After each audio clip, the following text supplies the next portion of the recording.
दोस्तों आज की इस वीडियो में हम लोग बात करेंगे हमारे लुकअप फॉर्मूलाज के बारे में जो कि हैं वी लुकअप और एच लुकअप। वी लुकअप और एच लुकअप का यूज़ कहाँ पर होता है और कैसे होता है ये आप इस वीडियो में जानेंगे। तो जैसा कि आप अपने स्क्रीन पर एक डेटा देख पा रहे हो, यहाँ पर 4 कॉलम्स हैं। इन 4 कॉलम्स के अंदर कुछ डेटा है जहाँ पर टैक्स इनवॉइस नंबर है, ट्रांजैक्शन डेट है, कस्टमर नेम और लोकेशन है। वी लुकअप क्या करता है कि आपका जितना भी वर्टिकल में डेटा है यानी कि जो आपके कॉलम्स हैं, तो उन कॉलम्स के अंदर वी लुकअप आपके एक पर्टिकुलर डेटा को लुकअप करता है यानी कि फाइंड करता है। अब मान लीजिए मुझे पता करना है कि पर्टिकुलर एक इनवॉइस नंबर है, ये किसके नाम पर बिल हुआ है और ये मेरे पास डेटा है। तो उसे ढूंढने के लिए या तो मुझे कंट्रोल F करना होगा और यहाँ पर मैं अपना वो इनवॉइस नंबर डाल सकता हूँ। लेकिन अगर मेरे पास बहुत सारे नंबर हैं तो मैं क्या करूँगा, और फाइंड के फंक्शन से तो सिर्फ उसे हम फाइंड कर पाएंगे, मुझे उसका एक डेटा भी बनाना है। तो उसके लिए हमारे यहाँ पर काम आता है वी लुकअप। एक एग्जांपल मैं आपको दिखाता हूँ। इनमें से हम कोई भी एक इनवॉइस नंबर उठा लेते हैं, जैसे कि मैंने उठा लिया एक ये इनवॉइस नंबर जो है, मैंने इसे कॉपी किया और मैं इसे यहाँ पर पेस्ट कर देता हूँ। अब मुझे ये चेक करना है कि ये इनवॉइस नंबर किस कस्टमर को बिल हुआ है। तो हम कैसे कर सकते हैं? वी लुकअप लगाने के लिए सिंपल हम लोग जैसे नॉर्मल फॉर्मूलाज लगाते हैं, इक्वल प्रेस करेंगे, वी लुकअप टाइप करेंगे, लुकअप वैल्यू यानी कि वो वैल्यू जो हमें फाइंड करनी है। अब हमें क्या फाइंड करना है? ये इनवॉइस नंबर। तो हम लोग क्या करेंगे, इस पर क्लिक कर देंगे। अब ये हमारा जो है इनवॉइस नंबर सिलेक्ट हो चुका है, यानी कि इस नंबर को हमें सर्च करना है। कोमा प्रेस करेंगे। अब ये पूछ रहा है टेबल एरे, यानी कि किस टेबल में से इस वैल्यू को आपको फाइंड करना है। तो हमारा टेबल क्या रहने वाला है, टैक्स इनवॉइस नंबर से लेकर के कंट्रोल शिफ्ट राइट एरो की प्रेस करूंगा तो ये सबसे राइट वैल्यू तक जा चुका है, और कंट्रोल शिफ्ट डाउन एरो की प्रेस करूंगा तो ये सबसे नीचे तक आ चुका है। अब मेरा जो टेबल है ये सिलेक्ट हो चुका है। मैं कोमा प्रेस करूंगा। अब ये मुझसे पूछ रहा है कि कॉलम इंडेक्स नंबर क्या रहेगा गाइस, जो मैंने टेबल सिलेक्ट किया है उसके अंदर ये जो वैल्यू है इसके बाद के कितने नंबर कॉलम के अंदर डेटा है। जैसे कि ये ए जो है ये है column number 1, B column number 2, C column number 3 और डी कॉलम नंबर 4। मुझे निकालना क्या है, कस्टमर का नेम। तो 1 2 3 यानी कि कॉलम नंबर 3 जो मेरा डेटा है वो है कॉलम नंबर 3 में। तो मैं यहां प्रेस करूंगा 3, कोमा प्रेस करूंगा। अब यहां पर अगर आप ट्रू यहां पे मेंशन करेंगे तो अप्रोप्रिएट मैच आएगा, और लेकिन आप फॉल्स लिखते हैं तो एग्जैक्ट मैच आएगा। हमें एग्जैक्ट मैच ही चाहिए, तो उसके लिए हम यहां पर फॉल्स लिख सकते हैं, या फिर हम लोग यहां पर 0 भी डाल सकते हैं। तो 0 का मतलब फॉल्स ही होता है। तो मैं यहां पर 0 डाल रहा हूं और ब्रैकेट को क्लोज कर रहा हूं, एंटर प्रेस करेंगे तो ये देखिए आपके सामने जो है डेटा आ चुका है। तो इस तरीके से हम लोग किसी भी डेटा के अंदर वी लुकअप के थ्रू डेटा को फाइंड कर सकते हैं। अब इसका यूज कहां पर होता है? अब आपने ये तो देख लिया कि वी लुकअप काम कैसे करता है। अब इसका रियल लाइफ में हम लोग यूज कैसे करते हैं ये मैं आपको दिखाता हूं। मैंने यहां पर कुछ वैल्यूज जो है हाइड करके रखी हैं, मैं इन्हें अनहाइड करता हूं।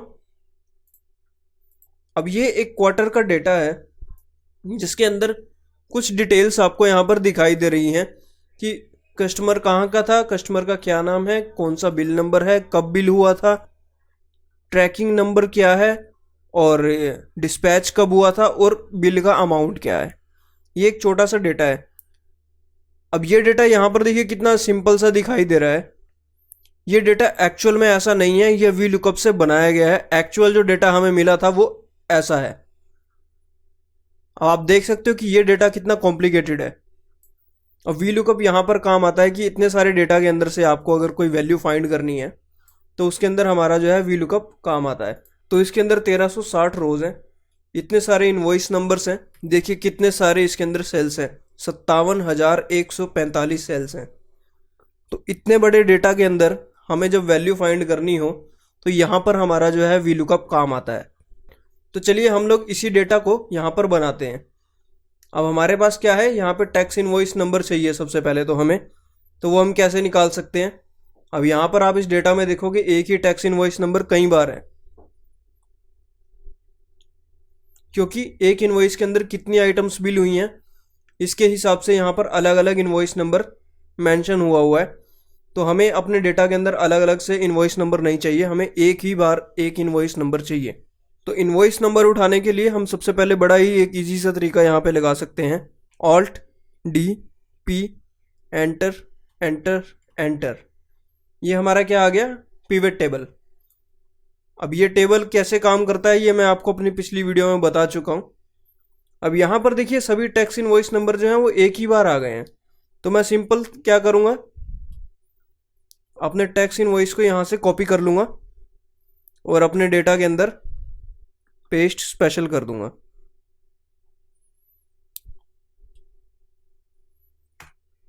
तो मेरे इनवॉइस नंबर तो आ चुके हैं और यहाँ पर आप देख सकते हो कि इनवॉइस नंबर जो आए हैं ये सारे 75, 76, 77, 78 सारे के सारे जो इनवॉइस नंबर हैं वो एक ही बार हैं, यानी कि यूनिक है, कोई भी डुप्लीकेट नहीं है इसमें।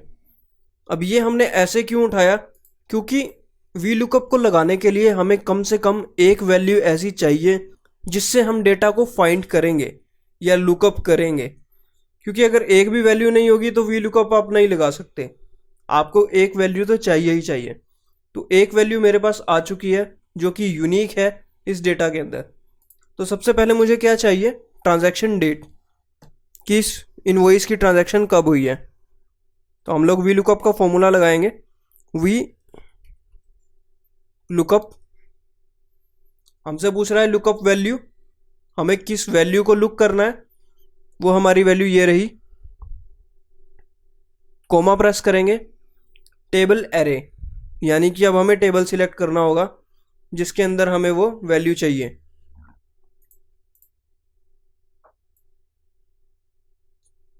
तो मैं यहाँ टेबल को सिलेक्ट कर लेता हूँ।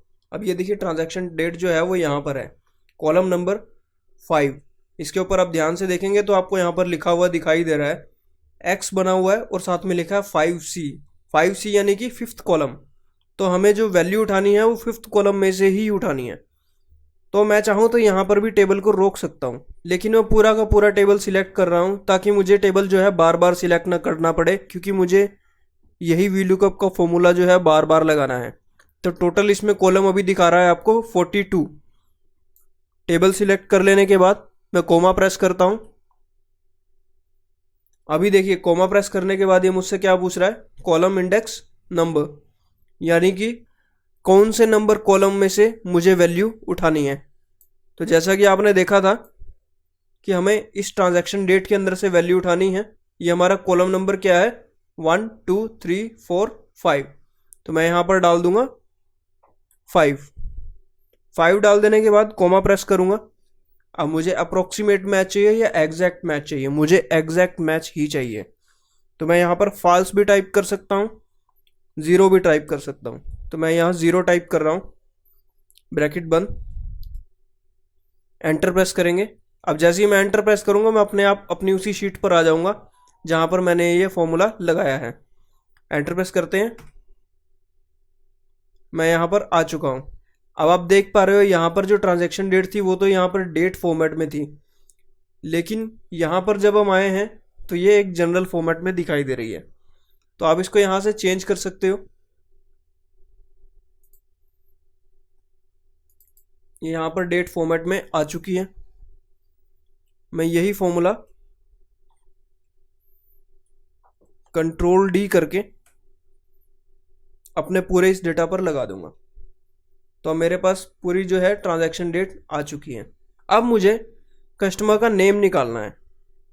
अब अगर मैं इसी फॉर्मूला को कॉपी करके यहाँ पर डाल दूँ तो क्या मेरा रिजल्ट आ जाएगा? चलिए देखते हैं।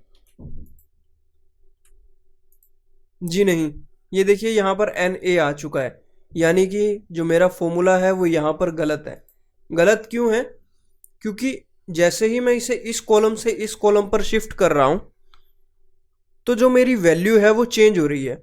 अब देखो यहाँ पर जो था A2 की जगह यहाँ पर देखिए जो लुकअप वैल्यू थी A2, यानी कि ये वाला जो मेरा ऑप्शन था वो था। अब यहाँ पर देखिए ये जो वैल्यू है चेंज हो गई है, ये हो गई है B2, राइट।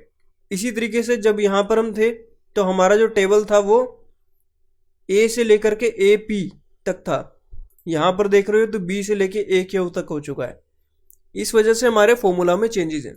तो मैं अभी के लिए इसे डिलीट करता हूँ और यहाँ पर अब मैं इस फॉर्मूला के अंदर क्या चेंज करूँ कि मैं इन सब के ऊपर एक ही बार में ये सब लगा दूँ। तो उसके लिए क्या करना पड़ेगा, आपको याद होगा कि मेरे इस चैनल पर एक वीडियो है मिक्स्ड रेफरेंसिंग और एब्सोल्यूट रेफरेंसिंग के बारे में। तो हम लोग अपना जो टेबल है इसे तो फिक्स कर देते हैं ताकि ये हमें बार बार जो है अपना टेबल सिलेक्ट ना करना पड़े। तो मैं क्या करता हूँ, यहाँ जो टेबल एरे है यहाँ पर क्लिक करता हूँ और एक बार F4 प्रेस कर देता हूँ। F4 प्रेस कर देने से अब ये जो मेरी वैल्यू है ये फिक्स हो चुकी है। अब ये जो मेरा टेबल है ये फिक्स हो चुका है। अब ये जो मेरा टेबल है ये चेंज नहीं होगा। देखिए मैं इसे कॉपी कर रहा हूँ। अब मेरा यहाँ पर भी A से AP है और यहाँ पर भी A से AP ही मेरा टेबल है, लेकिन जो ये वैल्यू है ये चेंज हो रही है, राइट। तो मैं क्या करूँगा, इस वैल्यू पर क्लिक करता हूँ। अब यहाँ पर जो F4 है वो मैं एक बार की बजाय 3 बार प्रेस करूँगा, 1 2 3।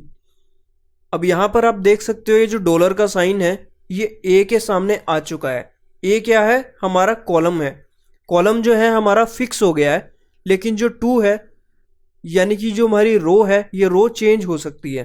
एब्सोल्यूट रेफरेंसिंग और मिक्स्ड रेफरेंसिंग के बारे में डिटेल में जानने के लिए हमारे इसी चैनल पर मिक्स्ड रेफरेंसिंग और एब्सोल्यूट रेफरेंसिंग के ऊपर एक डिटेल्ड वीडियो है, आप उसे चेक कर सकते हो। शॉर्ट में मैंने यहाँ पर बता ही दिया है कि मैंने कैसे अपनी वैल्यूज़ को लॉक किया। एंटर कर देने के बाद अब मैं इस फॉर्मूला को जब यहाँ पर कॉपी करता हूँ तो यहाँ पर देखिए अब ये सेम ही फॉर्मूला यहाँ पर कॉपी हो गया है। अब मुझे इसमें सिर्फ क्या करना होगा, यहाँ पर अपना एक बार कॉलम इंडेक्स नंबर चेंज करना होगा तो मेरा जो डेटा है आ जाएगा। तो मेरा जो कॉलम इंडेक्स नंबर है वो क्या है वो मुझे यहीं से ही देखना होगा। यहाँ पर जो मेरा कस्टमर नेम है कितने नंबर कॉलम में है, 12 नंबर कॉलम में है। कैसे, यहाँ देखिए काउंट में लिखा हुआ है 12, यानी कि 1 2 3 4 5 6 7 8 9 10 11 12,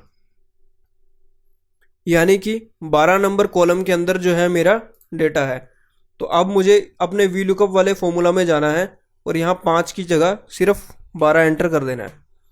तो मेरा यहाँ रिजल्ट आ चुका है। मैंने इसे कंट्रोल डी करके सभी जगह लगा दिया है। इसी तरीके से अब मैं इसी फॉर्मूला को फिर से कॉपी करता हूँ और लोकेशन में एंटर कर दूंगा। और यहाँ पर जाकर अब मुझे दोबारा सारा फॉर्मूला में कुछ चेंज नहीं करना है, सिर्फ यहाँ पे अपना जो कॉलम इंडेक्स नंबर है वो चेंज कर देना है। तो उसके लिए हम लोग क्या करेंगे, अपने डेटा में जाएंगे और देखेंगे कि हमारी जो लोकेशन है वो कौन से नंबर कॉलम में है। तो ये देखिए ये हमारी जो है 14 नंबर कॉलम में है, यानी कि 14। आप देख सकते हो काउंट जो है 14 आ रहा है, यानी कि 14 नंबर कॉलम के अंदर हमारी सिटी है। तो मैं यहाँ पर जाऊँगा, 12 की जगह पर 14 कर दूंगा। तो इस तरीके से मेरा ये डेटा यहाँ पर भी आ चुका है। अब ऐसे ही कॉपी करूँगा। LR नंबर चाहिए मुझे। LR नंबर के लिए भी क्या करना होगा, सिर्फ कॉलम नंबर चेंज करना होगा। तो हमारा LR नंबर कौन से नंबर कॉलम में है, चलिए देखते हैं। ये देखिए ये हमारा जो है LR नंबर है। कंट्रोल शिफ्ट लेफ्ट एरो की प्रेस करूँगा, कॉलम नंबर है 19। तो हम अपने डेटा पर जाएंगे फॉर्मूला के अंदर 14 की जगह पर 19 कर देंगे।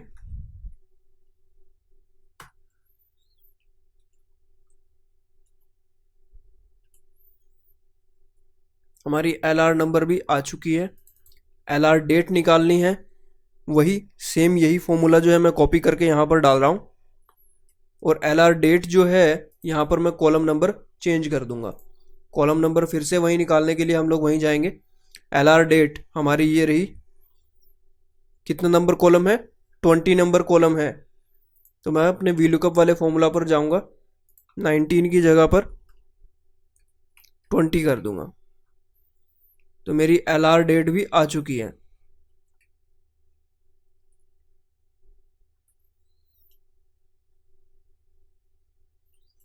अब यहां पर अमाउंट है, अमाउंट मैं इसमें VLOOKUP से नहीं डाल सकता।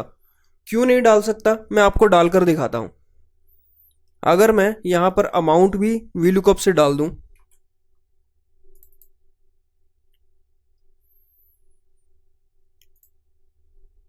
अपनी शीट पर जाता हूं, नेट अमाउंट को पिक करता हूं, कॉलम नंबर 35,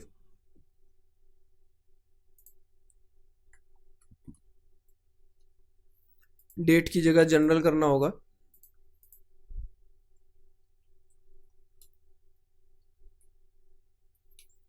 अभी यहां पर जो अमाउंट है, ये इनवॉइस नंबर देखिए 575 का जो मुझे टोटल दिखा रहा है वो दिखा रहा है 4537, जबकि इसका जो टोटल है ये देखिए 32902 है। तो ये गलत क्यों दिखा रहा है? ये गलत इसलिए दिखा रहा है कि जो VLOOKUP का फॉर्मूला है, ये आपके डेटा में से जो भी आपको मैच मिलेगा उसका पहले वाला ऑप्शन ही उठाता है। यानी कि ये देखिए यहाँ पर जो पहली वैल्यू है वो 4537 है, लेकिन इसके बाद 598 भी इसी इनवॉइस के अंदर है, लेकिन ये VLOOKUP ने पिक नहीं किया है। तो यानी कि क्या पता चलता है कि अगर एक ही नंबर आपके डेटा में कई बार है और आप उस पर VLOOKUP लगाते हैं, तो जो पहले वाला ऑप्शन होगा VLOOKUP उसे ही पिक कर लेगा, यानी कि आपको टोटल नहीं देगा। लेकिन मुझे तो टोटल चाहिए, मुझे इस इनवॉइस की टोटल वैल्यू चाहिए, तो वो कैसे मिलेगी? इसके लिए हम लोग सम इफ का यूज़ कर सकते हैं, जैसा कि मैंने आपको बताया था। सम इफ का फॉर्मूला हम कैसे लगाएंगे? इक्वल प्रेस करेंगे, SUMIF सम इफ। रेंज हमें देनी है, रेंज हम कैसे देंगे?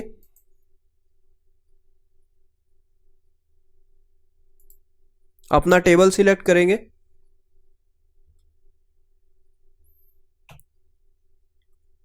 यहाँ टेबल सिलेक्ट कर देने के बाद कोमा प्रेस करूंगा।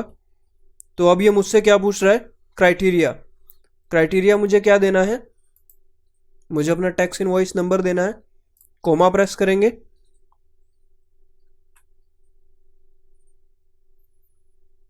सम रेंज, यानी कि मुझे जो सम चाहिए उसकी रेंज देनी है। तो सम मुझे चाहिए अपना नेट अमाउंट का। मैंने ये पूरा कॉलम सिलेक्ट कर लिया, ब्रैकेट बंद कर दूंगा। तो अब देखिए मेरे पास जो अमाउंट है बिल्कुल करेक्ट आ चुका है। इसी तरीके से मैं इस फॉर्मूला को नीचे की तरफ Ctrl+D प्रेस करूंगा, तो ये जो मेरा फॉर्मूला है ये मेरी सभी रोज के अंदर लग चुका है। तो आप देख सकते हो ये डेटा मैंने किस तरीके से निकाला है। इसमें VLOOKUP और सम इफ का इस्तेमाल हुआ है और एक बार पिवट टेबल का भी यूज हुआ है। इन तीनों फॉर्मूलाज के ऊपर मेरे चैनल पर वीडियोस अवेलेबल हैं, आप उन्हें देख सकते हैं। हो सकता है आप यहाँ पर ये मिक्स्ड रेफरेंसिंग और एब्सोल्यूट रेफरेंसिंग के अंदर कंफ्यूज हो जाएं, तो अगर आप इसका यूज़ नहीं भी करते हैं तो भी आप अपना रिजल्ट निकाल सकते हैं। लेकिन आपको यहाँ पर बार बार VLOOKUP का फॉर्मूला लगाना पड़ेगा। यहाँ पर मैंने वो फॉर्मूला जो है वो सिर्फ एक बार लगाया है और उसके बाद उसी फॉर्मूला को कॉपी कर दिया और कॉपी करके सिर्फ अपना कॉलम इंडेक्स नंबर चेंज कर दिया था। लेकिन अगर आप ये इस तरीके का मिक्स्ड रेफरेंसिंग और एब्सोल्यूट रेफरेंसिंग का इस्तेमाल नहीं करते हैं, यानी कि यहाँ पर ये जो डॉलर का साइन है ये नहीं दिख रहा है, तो फिर आपको ये फॉर्मूला बार बार लगाना पड़ेगा। आप एक बार फॉर्मूला लगाएंगे, अगली बार फिर से फॉर्मूला लगाएंगे, तीसरी चीज़ निकालने के लिए आपको फिर फॉर्मूला लगाना पड़ेगा। और इसी तरीके से LR डेट के लिए फिर फॉर्मूला लगाना पड़ेगा, आपको बार बार फॉर्मूला लगाने पड़ेंगे। और ये जो डेटा है मुझे सिर्फ 5 ही वैल्यूज़ इसमें फाइंड करनी थी। अगर आपको 20 वैल्यूज़ फाइंड करनी है तो आपको 20 बार वी लुकअप का फॉर्मूला लगाना पड़ेगा, और अगर 50 बार है तो आपको 50 बार वो फॉर्मूला लगाना पड़ेगा। तो आप देख सकते हो, इसीलिए यहाँ पर जो है मिक्स्ड रेफरेंसिंग और एब्सोल्यूट रेफरेंसिंग यहाँ पर काम आती है कि हमें फॉर्मूला जो है बार बार लगाने की ज़रूरत नहीं पड़ती है। तो अगर आप चाहते हो कि आपको ये मिक्स्ड रेफरेंसिंग और एब्सोल्यूट रेफरेंसिंग अच्छे से समझ में आए तो आप इसके लिए मेरी इसी चैनल पर जो वीडियो है आप उसे एक बार जाकर देख सकते हो। अभी बात करते हैं एच लुकअप की। एच लुकअप बिल्कुल वी लुकअप की तरह ही काम करता है, बस ये जो है हॉरिजॉन्टल डेटा पर काम करता है। वी लुकअप जो है ये आपकी वैल्यूज़ को फाइंड करता है कॉलम्स के अंदर, एक ही कॉलम के अंदर जो है आपके डेटा को फाइंड करता है। एच लुकअप जो है वो एक ही रो के अंदर फाइंड करता है। आपके सामने ये एक डेटा है जो कि हॉरिजॉन्टली यहाँ पर प्लेस किया हुआ है। अब इस तरीके से डेटा आपको बहुत ही कम देखने को मिलेगा।